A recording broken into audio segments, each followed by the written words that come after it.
again. Thank you so much for joining me here at our last video of The Perfect 10 by Melody Bobber. You have been so successful working on all of the different styles in this book, and I think that you're going to love the last one. The last one is by Frederic Chopin, a wonderful romantic musician, and his music is so beautiful. This is a great introductory piece to his music. A lot of his music is very difficult, and I've only probably played 2 or 3 of his songs. This particular one is pretty easy, although it is in book 5. It's still challenging and it will require practicing, but compared to his other selections, this is one of his easier ones. So it's a great introduction for working on music by Chopin. The Waltz in A minor has a lot of style that goes like the left hand has a low note, followed by the chord up high. So you're gonna want to press down on the pedal. You'll see the pedal markings are below the bass clef, and then it says ped simile. That means to continue pedaling the whole song in that same fashion, okay? So you're gonna wanna practice the left hand by itself, getting used to that motion in the left hand. That's what gives it the waltz style.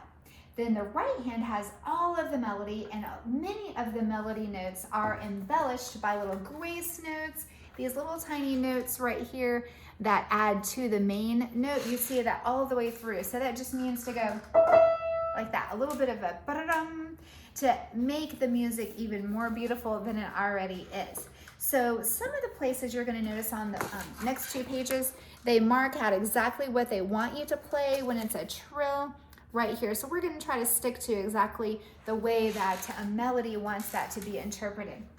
You may see that interpreted differently in different publications or by different performers. So a lot of times when you're performing all of these styles of music, the notes may sound one way. The next time you do it, it may sound slightly different. So a lot of that is left up to the interpretation of the performer.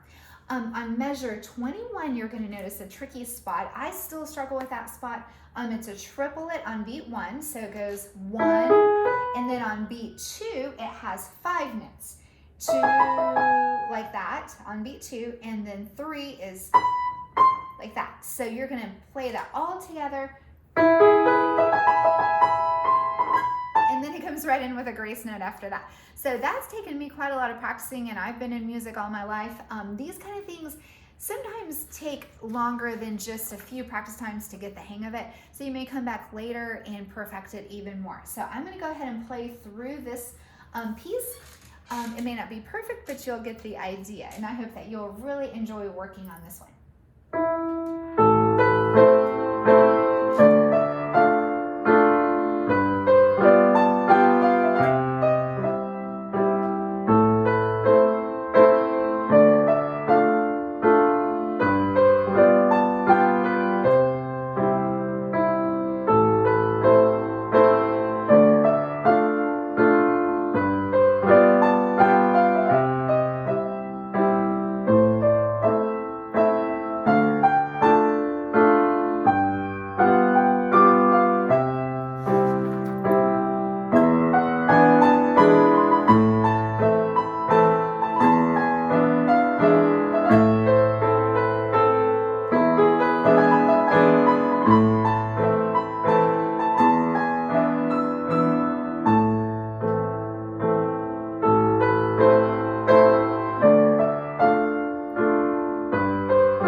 Okay, so I really enjoy practicing that type of style. It sounds a little different every time that I do it.